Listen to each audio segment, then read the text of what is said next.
Welcome to EPG Pathshala, the lessons in culture studies ongoing. This is Pramod Nair of the Department of English, the University of Hyderabad. Today we'll be looking at a specific approach to culture studies via Marxism and Marxist critical theory. What does classical Marxism do that helps us read commodities, consumer cultures, celebrity fashions in culture studies today? Classical Marxism believes that society is organized around the forces of production, questions of labor, wage, and capital. In other words, the foundations of all aspects of the social order, whether it is the family, the church, or education, rely upon an economic foundation. We'll come back to the theory of base and superstructure in a while, but initially what we need to understand is that Marxism believes very strongly that the foundation for all social relations are the modes of production, which means in the earlier era it was agriculture and feudalism. In the later era, in the age of industrial modernity, starting roughly around the last decades of the 18th century, it was the factory system of production. We now are in the age of the digital and the cybernetic forms of production. These forms of production enable a social order to organize itself into various classes. Class as an organizing principle of the social order is central to Marxist thought. Where earlier theorists and philosophers like Friedrich Hegel argued about progress, that every event in history is connected to and produced from a previous event in history, Marxism argued that all historical processes are the result of a conflict between classes. What does this mean? This means very simply that a tension or conflict between the land-owning class or the land-working class, the owner of the factory versus the laborer in the factory, determines the nature of social relations.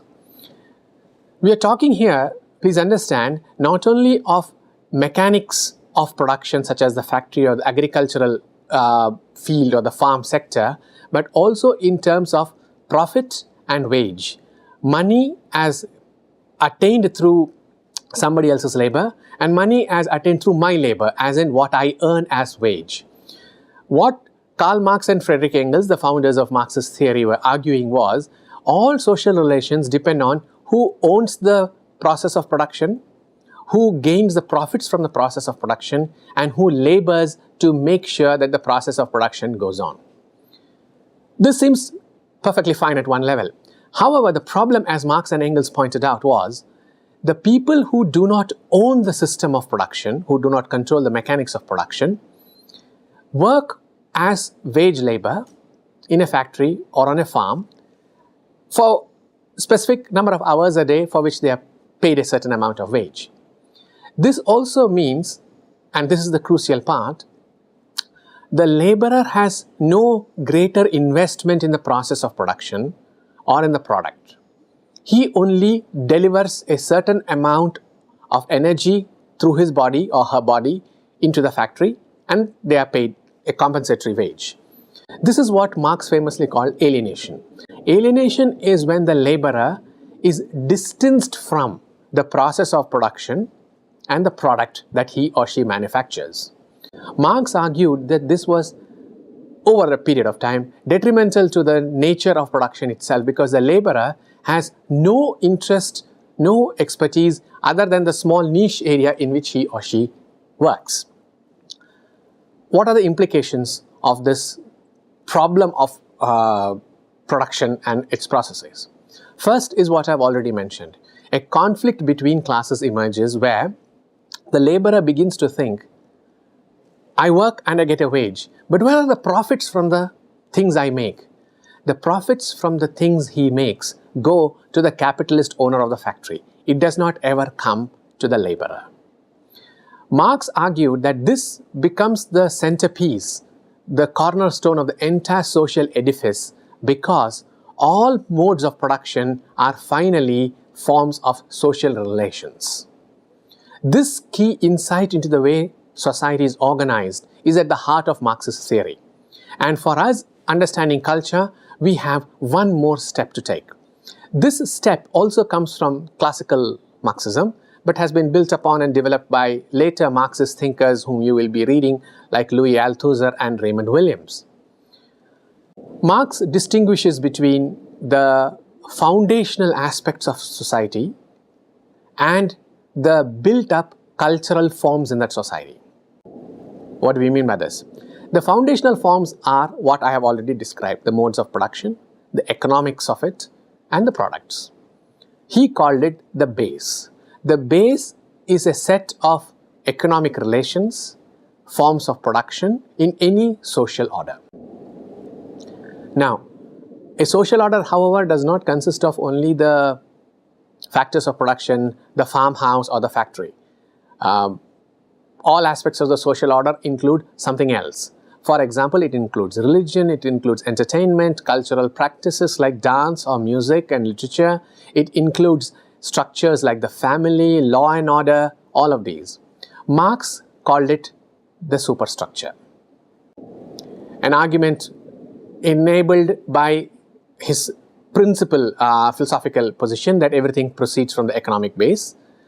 Marx and later theorists like Raymond Williams and Louis Althusser argued the superstructure is built upon an economic foundation, is built upon an economic base.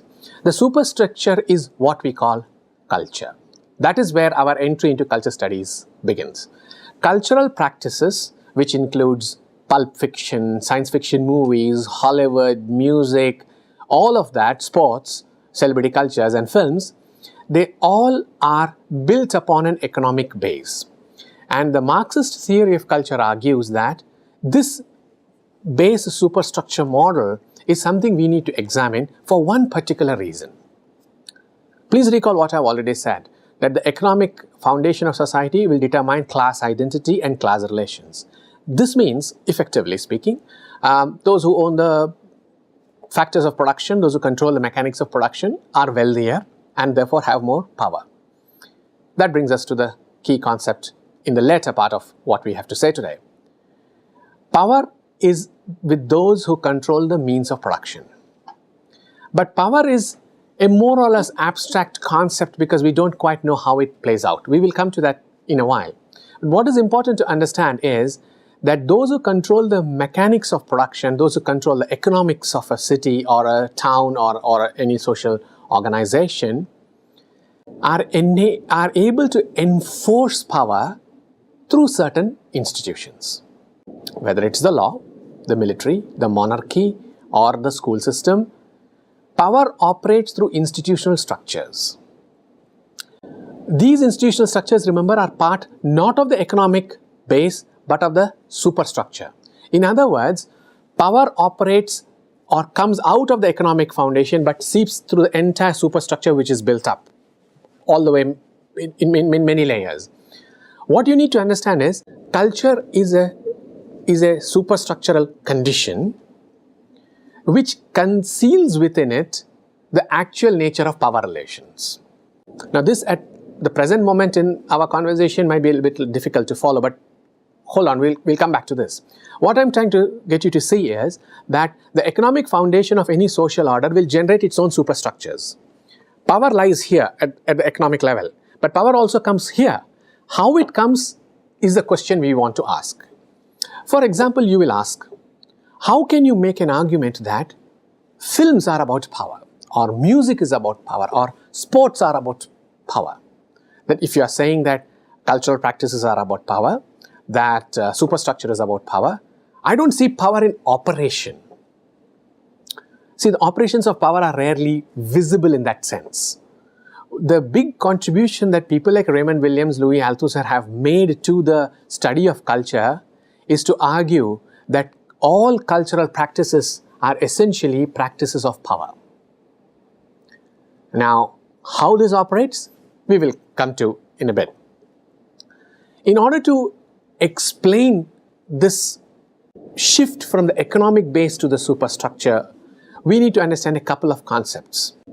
One is the concept of ideology, which again Marx and Marxist theory were very instrumental in coining.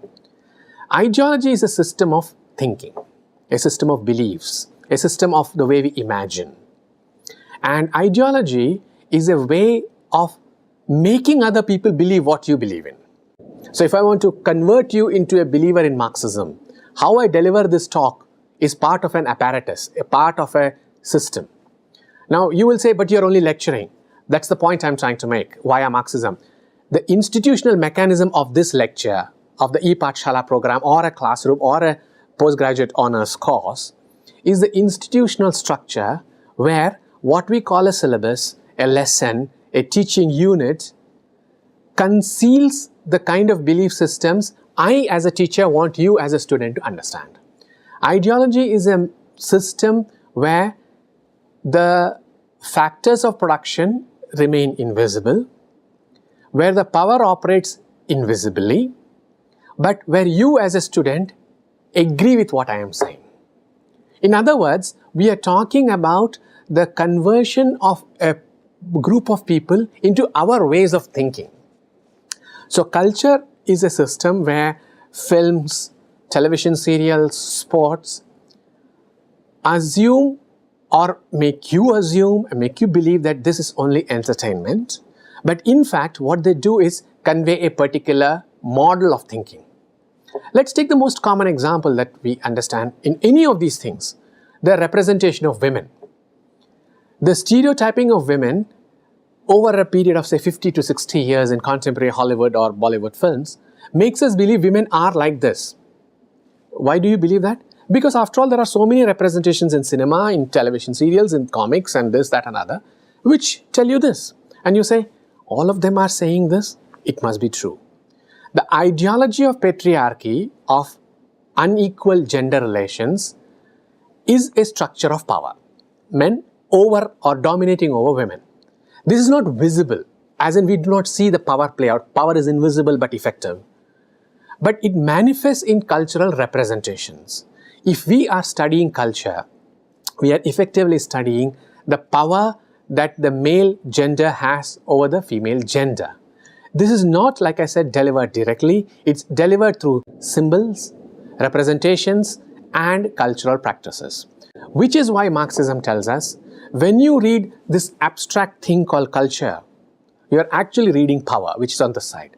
Power which you don't see, but power which looks like, that's a popular film, that's a great book, that's a wonderful novel, this is a romance. These cultural practices conceal power relations and in the process of concealment present to you an ideology. Ideology is something we unconsciously assimilate, imbibe. This is something we need to keep in mind. We imbibe it and we are converted to a new way of thinking. Now pause a minute here to think about what I have just said. Culture, therefore, is a system of representations where and through which certain ways of thinking are given to you as normal entertainment, as innocent, plain entertainment, but which actually conceals a system of social relations, a system of power, a system of domination and subordination. Culture is therefore not neutral. Culture is not innocent. Culture is never pure entertainment. This insight is what we need to keep in mind. The insight that all cultural practices encode a system of power relations which are presented to us as innocent, routine, jokes, recreational practices or leisure. The superstructure, which is culture, rests on an economic base, but that how it rests is never very clear. The shift from base to superstructure is made possible because of culture. This is something we need to keep in mind, how the base gets into the superstructure. Around the 1920s, a group of sociologists and social theorists, Theodore Adorno, Walter Benjamin, Max Horkheimer, came together to form a whole new school of sociology called the Frankfurt School. The Frankfurt School wrote across disciplines, mass media, cultural studies, theories of power, were important for one particular essay that we all read in our culture studies classrooms, and that is the culture industry. The Horkheimer-Adorno essay on the culture industry. Now, you will be struck by the title, the culture industry, because we always think of industry as connected with factories and culture as related to other things like entertainment and education, films or whatever. The important aspect of this particular essay was it showed the people how culture works like an industry and how this relies upon a certain ideological condition. Let me explain. The first thing the Frankfurt School has told us, and which we ought not to forget when we do any culture studies, is the general public are consumers of any fashion trend, music, film, sports celebrity, whatever. This mass group of people are unthinking and passive consumers. And for any cultural practice to make a profit, you have to make sure it is marketed to these masses. Who will consume it? Unthinkingly. In other words, what we are looking at is culture works as a system of profits for the capitalist and as entertainment for the masses. You have to bring them together and you get, I'm simplifying of course, the culture industry. The culture industry is where several ideologies, political positions, political oppositions are circulated, spread out, disseminated among the people because they don't think. The biggest contribution the Frankfurt School makes is to say that the audience is a passive, inert consumer. The audience does not ask, why is this like this? Why are you representing it like this? They consume, they imbibe, they assimilate without worrying about the politics of it. Now please understand, this is not because they are stupid. The audience is not stupid. The point that the Frankfurt School cautions us about is ideology is so powerful in the way it operates, in the way it presents its case, we cannot see the shifts and the audience does not detect the problems. So we look at the Kingfisher calendar and we do not see anything other than women. We do not ask, is it necessary to sell a bottle of beer, a car or a mobile phone via the woman? Because as unthinking consumers, we say, that's just innocent representation or that's just a stupid joke. The point is, it's not a stupid joke. The point is, this so-called stupid joke is only the concealing layer under which the unequal nature of gender relations exists. That men look at women as commodities, the marketing people draw or paint them as commodities, and the tradespeople sell them as commodities. So the layering from economic conditions, please note what I have said. They sell them as commodities. That is the system of social relations. It's also the system of economic production. So the woman who is sold as a commodity is first sold as a representation, as an image, as a symbol, as a fashionista, whatever you want to think of that. In other words, what we are looking at here, and this is the Frankfurt School extending into structural Marxism of Althusser and Raymond Williams. We assume the superstructure is devoid of all of this. And the masses say, that's great fun. When we say that's great fun, we automatically assume it's non-political, that it's apolitical. The message that is sent through, that it has meant the film or whatever, is pitched at a level where we do not think of it as political. Now the important point here to note is, political power never manifests as political power. It manifests as something innocent like a cultural process. It is about identity, it's about money. We don't recognize any of that. In structural Marxism that comes with Frankfurt School, Louis Althusser and others, we are told, look, this is dangerous. It's dangerous because the consumer is converted into an unthinking mass, imbibing these ones. And that's how politics spreads. I have convinced you about this lesson in Marxism. You all become Marxists. What does that mean? It means very simply, what I have been saying has convinced you ideologically, has convinced you to imagine differently. Are you thinking about what I have said? Do you have problems with what I have said? Do you dispute what I have said? Does the institution allow this? Does the classroom allow this? You know that in most classes, teachers say, don't ask me any questions. The minute the teacher says that, what is the teacher doing? The teacher is saying, I say out of knowledge, you listen. We are set. This process of controlling, of dominating a system of thinking via ideology is called hegemony. Hegemony is dominance. In one word, it's dominance. Now, I don't necessarily say that dominance has to be achieved by beating people, by arresting people. And this is the crucial part we gain from a Marxist thinker called Antonio Gramsci. Dominance and subordination, power and powerlessness are not necessarily achieved through beating people up. It is also achieved very subtly through ideological superstructures. Louis Althusser would speak about ideological state apparatuses like the family, like the church, like the market, like the films medium and all that. What these apparatuses do is to impose the opinion of one class of people upon the other class. To go back to the example I gave, if you are not convinced by what I have said, what I am trying to explain to you, you can say, I don't understand. Are you given the opportunity to do so? In a classroom, does the teacher say, I welcome contradictory opinions? Teachers don't say that. Why? The minute the student says that, the teacher's dominant position is disturbed. The teacher does not welcome contradictions simply because the teacher's dominance requires passive acceptance of this system of relations. Look at what we have come back to. We are again talking about social relations. The teacher as the dominant, the student as the dominated or the subordinate. The important thing about hegemony is hegemony operates through a far more subtle means, but reinforces any and every system that is of unequal power. So the teacher says, you better listen to me. This is what I'm saying.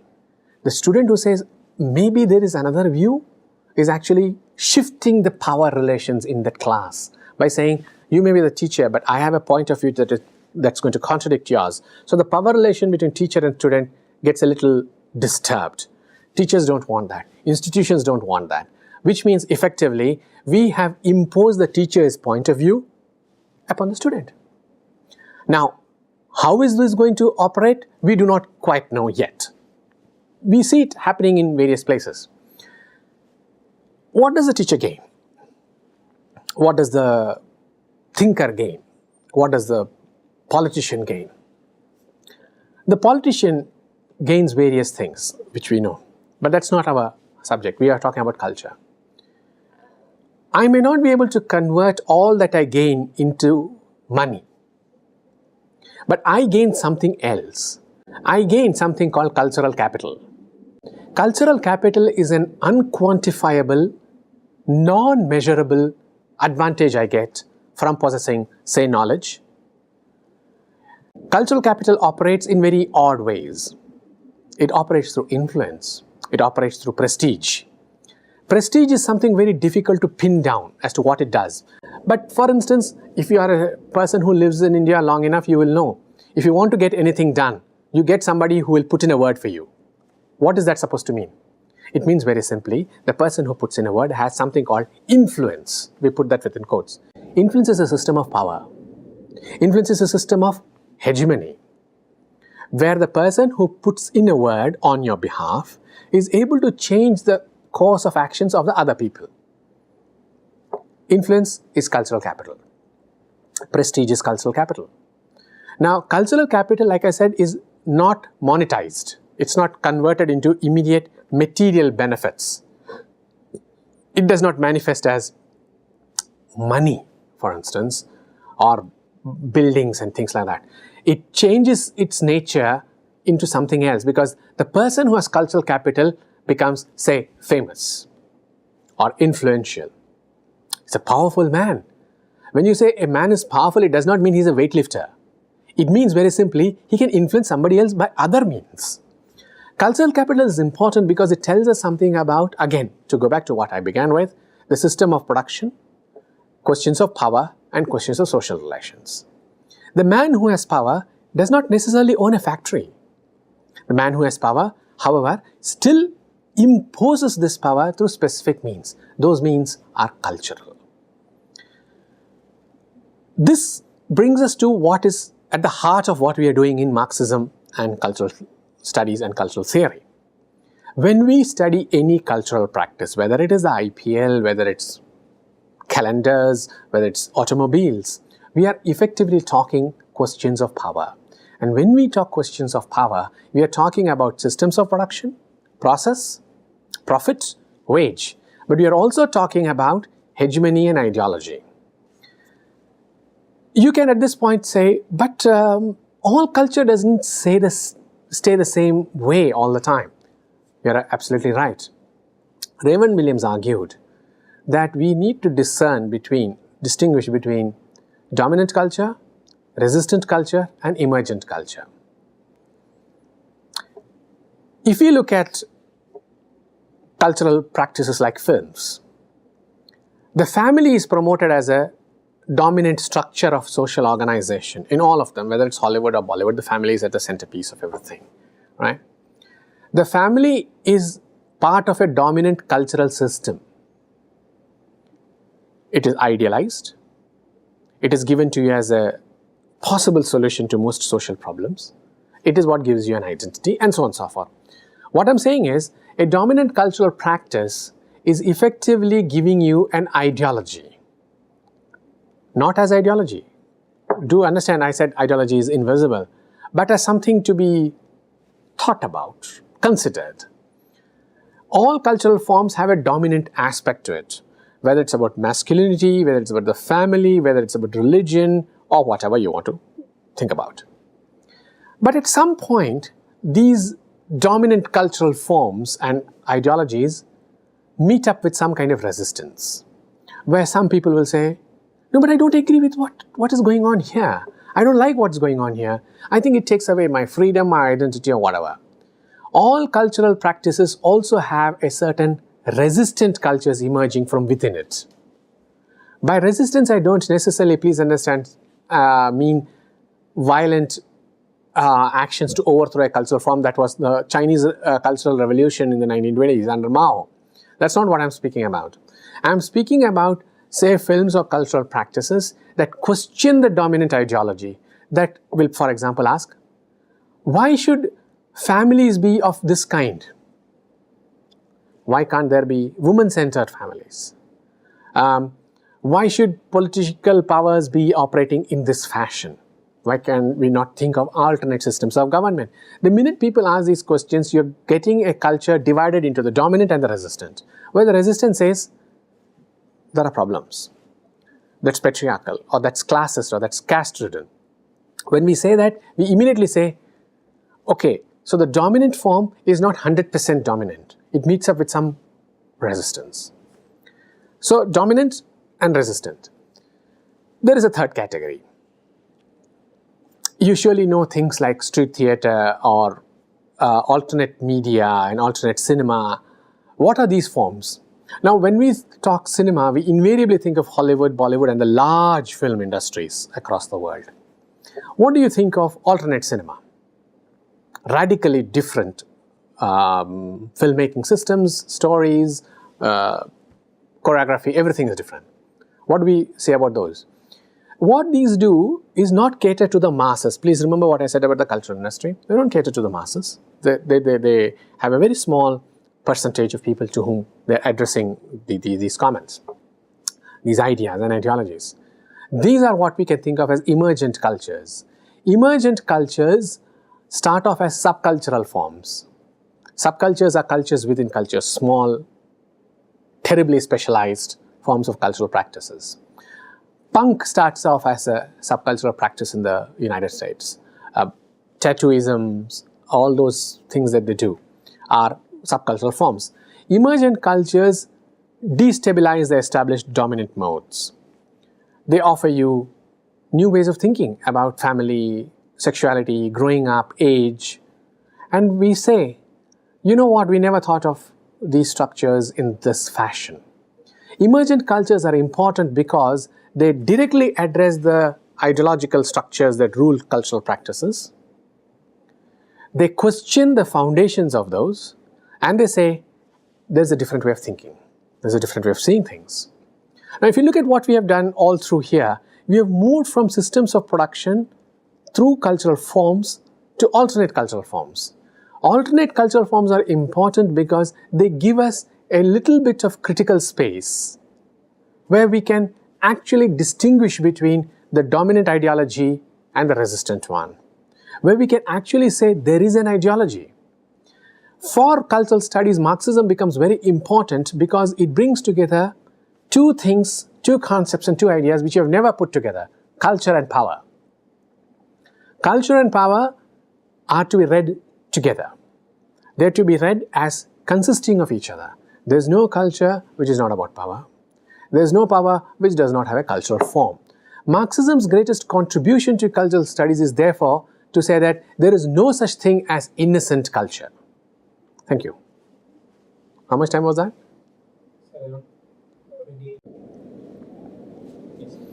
So let me quickly summarize what we have done.